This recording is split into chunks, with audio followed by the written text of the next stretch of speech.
Good morning students, કેમ છો? તમે અને તમારા ફેમિલી મેમ્બર્સ સેફ અને મજામાં હશો. આપણી શાળા દ્વારા ચાલતા ઓનલાઈન અભ્યાસનો તમે સૌ સારી રીતે લાભ લેતા હશો. મેથ્સમાં ચેપ્ટર 1 પૂર્ણાંક સંખ્યાઓમાં અત્યાર સુધી આપણે સેશન 1માં પૂર્ણાંક સંખ્યાઓના સરવાળા વિશેના ગુણધર્મો જોયા, સેશન 2માં બાદબાકી વિશેના ગુણધર્મો, સેશન 3માં ગુણાકાર અને ભાગાકાર વિશેના ગુણધર્મો તથા સાદુરૂપના દાખલાઓનો અભ્યાસ કર્યો હતો. લાસ્ટ ટાઈમ સેશન 4માં પૂર્ણાંક સંખ્યાઓના વ્યવહારુ દાખલાઓ, સરવાળા અને બાદબાકીને લગતા વ્યવહારુ દાખલાઓ જોયા હતા.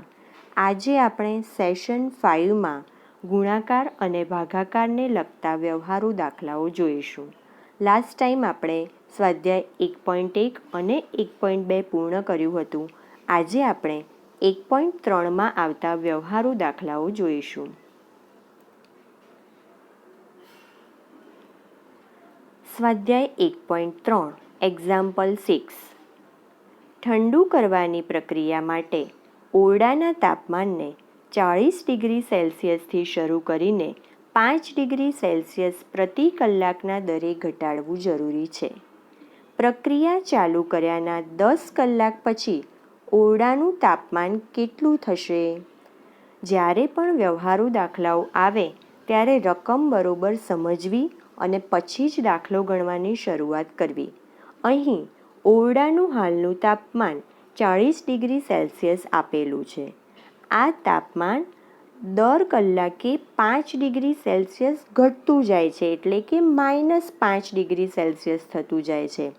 તેથી 10 કલાકમાં તાપમાનમાં થતો ઘટાડો 10 × -5 એટલે કે -50 ડિગ્રી સેલ્સિયસ થશે.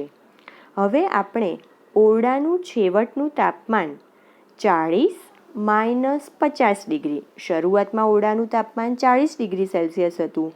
10 કલાકમાં 5 ડિગ્રી ઘટતા -50 ડિગ્રી થયું, એટલે 40 - 50 બરાબર અંતમાં ઓરડાનું તાપમાન -10 ડિગ્રી સેલ્સિયસ આપણને મળશે.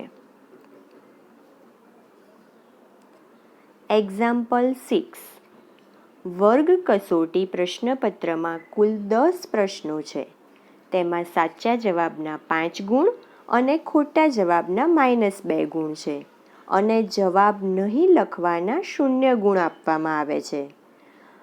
હવે અહીં બરાબર રકમ સમજજો કે જ્યારે ક્લાસમાં કોઈક એક્ઝામ લેવામાં આવે છે, ટેસ્ટ લેવામાં આવે છે, ત્યારે એ પ્રશ્નપત્રમાં કુલ 10 પ્રશ્નો છે. જવાબ ન લખો તો 0 માર્ક છે. સાચા જવાબના 5 માર્ક્સ અને ખોટા જવાબના -2 માર્ક છે.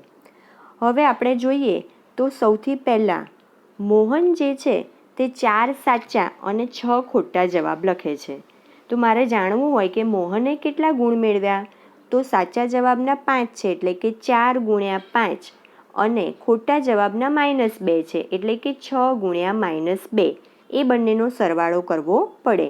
4 × 5 એટલે કે 20 અને 6 × -2 એટલે -12 અને 20માંથી 12 જાય એટલે 8 મળશે. તો મોહને મેળવેલા ગુણ 8 છે. બીજા પ્રશ્નમાં રેશમાના 5 સાચા અને 5 ખોટા છે. તો રેશમાએ મેળવેલ ગુણ 5 × 5 અને પ્લસ 5 ખોટા છે, એટલે 5 × -2 એટલે -10, એટલે કે 5 × 5 એટલે 25 અને 5 × -2 એટલે -10. તો 25 - 10 એટલે કે રેશમાએ મેળવેલા ગુણ 15 થશે. ત્રીજો પ્રશ્ન. હિના જે છે તે 7 જવાબો લખે છે, જેમાંથી 2 સાચા અને 5 ખોટા છે. કુલ પ્રશ્નો 10 છે, પરંતુ હિના તેમાંથી 7 જ જવાબ લખે છે.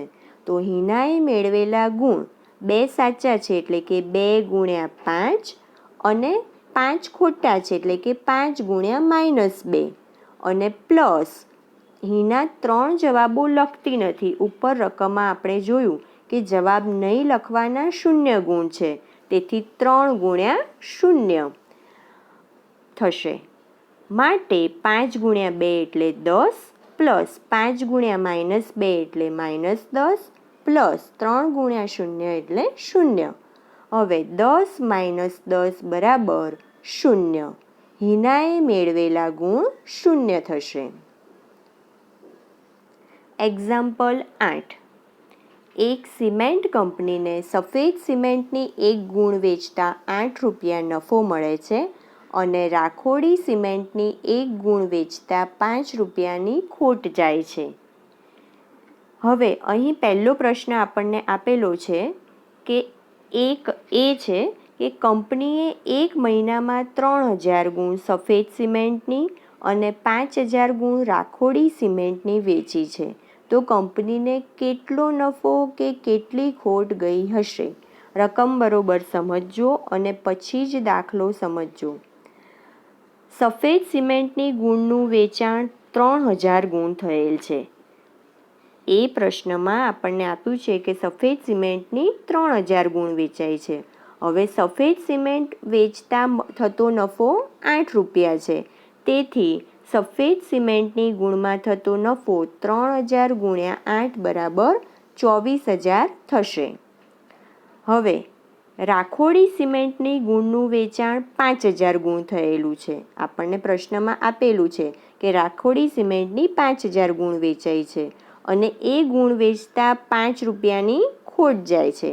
તેથી રાખોડી સિમેન્ટમાં થતી ખોટ બરાબર 5000 ગુણ્યા 5 બરાબર 25000.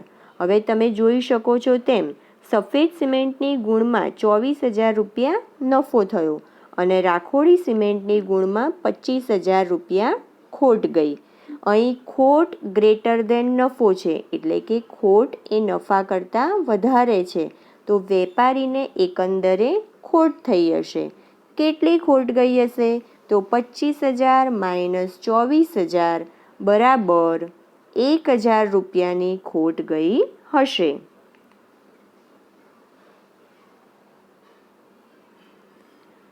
એક્ઝામ્પલ 8માં જ બીજો પ્રશ્ન બી છે. જો રાખોડી સિમેન્ટની 6400 ગુણ વેચાઈ હોય તો સફેદ સિમેન્ટની કેટલી ગુણ વેચાય તો નફો પણ ન થાય અને ખોટ પણ ન જાય? આ દાખલો બરોબર સમજજો. રાખોડી સિમેન્ટની ગુણનું વેચાણ 6400 થયેલું છે એટલે કે 6400 ગુણ રાખોડી સિમેન્ટની વેચાઈ છે. આગળ રકમમાં આપેલું છે કે રાખોડી સિમેન્ટની ગુણ વેચતા 5 રૂપિયા ખોટ જાય છે. તેથી રાખોડી સિમેન્ટ પર થતી ખોટ થશે 32000 રૂપિયા. હવે નહીં નફો કે નહીં નુકસાન તેવું કરવા માટે સફેદ સિમેન્ટની કેટલી ગુણ વેચવી પડે? તો અહીં આપણે 32000 નફો મળવો જોઈએ. સફેદ સિમેન્ટની એટલી ગુણ વેચવી જોઈએ કે મને 32000 રૂપિયા નફો મળે. હવે સફેદ સિમેન્ટની ગુણ દીઠ ₹8 નફો મળે છે તેવું આપણને આપેલું છે. તેથી સફેદ સિમેન્ટની વેચવાની ગુણ બરાબર 32000 ભાગ્યા 8 બરાબર 4000. આમ જો વેપારી 4000 સફેદ સિમેન્ટની ગુણ વેચે તો નફો પણ ન થાય અને ખોટ પણ ન જાય.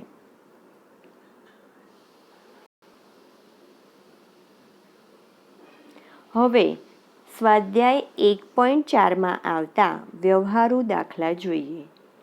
એક્ઝામ્પલ 5. બપોરે 12 વાગ્યાનું તાપમાન 0થી ઉપર 10 ડિગ્રી સેલ્સિયસ છે. જો એ 2 ડિગ્રી સેલ્સિયસ પ્રતિ કલાકના દરે મધ્યરાત્રિ સુધી ઓછું થતું હોય તો કયા સમયે તાપમાન 0થી નીચે 8 ડિગ્રી સેલ્સિયસ હોય અને મધ્યરાત્રિનું તાપમાન શું હોય? રકમ બરોબર સમજવી, 2 વખત વાંચવી અને પછી જ દાખલો સમજવાનો પ્રયત્ન કરવો. અહીં આપણને બપોરે 12 વાગ્યાનું તાપમાન 10 ડિગ્રી સેલ્સિયસ આપી દીધું છે. હવે દર કલાકે તાપમાનમાં ઘટાડો -2 ડિગ્રી સેલ્સિયસ એટલે કે દર કલાકે તાપમાન 2 ડિગ્રી ઘટતું જાય છે. અને આપણને કહ્યું છે કે કયા સમયે તાપમાન -8 ડિગ્રી સેલ્સિયસ હોય. 0થી નીચે એટલે કે -8 ડિગ્રી સેલ્સિયસ હોય. શરૂઆતનું તાપમાન 10 ડિગ્રી સેલ્સિયસ છે અને છેક -8 ડિગ્રી સેલ્સિયસ કેટલા વાગે છે એ જાણવા માટે સૌથી પહેલાં 10 ડિગ્રી સેલ્સિયસ અને -8 ડિગ્રી સેલ્સિયસ વચ્ચે કેટલો ગાળો આવશે તે જાણવું જરૂરી છે. તો 10 ડિગ્રી સેલ્સિયસ અને -8 ડિગ્રી સેલ્સિયસ વચ્ચેનો તફાવત બરાબર 10 -8 બરાબર 10 + 8 એટલે કે 18 ડિગ્રી સેલ્સિયસ તફાવત મળે છે. હવે દર કલાકે 2 ડિગ્રી ઘટે છે. દર કલાકે તાપમાન 2 ડિગ્રી સેલ્સિયસ ઘટે છે. માટે 18/2 બરાબર 9 એટલે કે 9 વાગે -8 ડિગ્રી સેલ્સિયસ તાપમાન આપણને મળશે. આગળ આપણને પૂછ્યું છે કે મધ્યરાત્રિનું તાપમાન શું હશે? મધ્યરાત્રિ એટલે કે રાતના 12 વાગ્યાનું તાપમાન. હવે તાપમાનમાં 2 ડિગ્રી સેલ્સિયસ ઘટાડો થાય છે. જો 9 વાગે તાપમાન -8 ડિગ્રી સેલ્સિયસ હોય, આગળ આપણે શોધ્યું તે મુજબ 9 વાગે -8 ડિગ્રી સેલ્સિયસ હોય, દર કલાકે 2 ડિગ્રી ઘટતું જાય છે. તો 10 વાગે -10 ડિગ્રી સેલ્સિયસ હોય, 11 વાગે -12 ડિગ્રી સેલ્સિયસ હોય અને મધ્યરાત્રિ એટલે કે 12 વાગે -14 ડિગ્રી સેલ્સિયસ તાપમાન હશે. એટલે કે મધ્યરાત્રિનું તાપમાન -14 ડિગ્રી સેલ્સિયસ હોય. એક્ઝામ્પલ 7.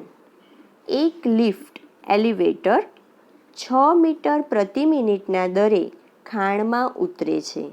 જો તે જમીનથી 10 મીટર ઉપરથી નીચે ઉતરતી હોય તો -350 મીટર સુધી પહોંચતા તેને કેટલો સમય લાગશે? એલિવેટર એ એવી લિફ્ટ છે કે જે જમીનમાં અંદર ખાણમાં ઉતરી શકે. હવે અહીં આપણે જોઈ શકીએ છીએ કે લિફ્ટ હાલ ભોંય તળિયેથી 10 મીટરની ઊંચાઈએ છે અને લિફ્ટને ભોંય તળિયેથી 350 મીટર સુધી નીચે જવાનું છે. તો લિફ્ટને કાપવાનું કુલ અંતર 10 + 350 એટલે કે 360 મીટર થશે. હવે લિફ્ટની નીચે ઉતરવાની ઝડપ આપણને આપી દીધી છે. 6 મીટર પ્રતિ મિનિટના દરે તે ખાણમાં ઉતરે છે. તો લિફ્ટની નીચે ઉતરવાની ઝડપ 6 મિનિટ પ્રતિ મિનિટ છે. તેથી તો લિફ્ટને નીચે ઉતરતા લાગતો સમય બરાબર 360/6 બરાબર 60 મિનિટ. 60 મિનિટ બરાબર 1 કલાક. તેથી કહી શકીએ કે લિફ્ટને 350 મીટર સુધી નીચે ઉતરવા માટે 60 મિનિટનો એટલે કે 1 કલાકનો સમય લાગશે. વિદ્યાર્થી મિત્રો, આપણે સરવાળા, બાદબાકી, ગુણાકાર અને ભાગાકારના વ્યવહારુ દાખલાઓ પણ જોયા. આ સાથે આપણું આ ચેપ્ટર અહીં સમાપ્ત થાય છે. ચેપ્ટરના અંતમાં હું તમને પ્રેક્ટિસ માટે વ્યવહારુ દાખલાઓ આપું છું. ચોપડીનું આ સ્વાધ્યાય 1.3 અને 1.4ના તો વ્યવહારુ દાખલાઓ કરવાના જ છે કે જે આજે ચલાવ્યા છે.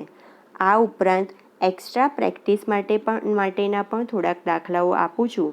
તો ચોક્કસ તેનો અભ્યાસ કરજો અને પ્રેક્ટિસ કરજો. Thank you very much.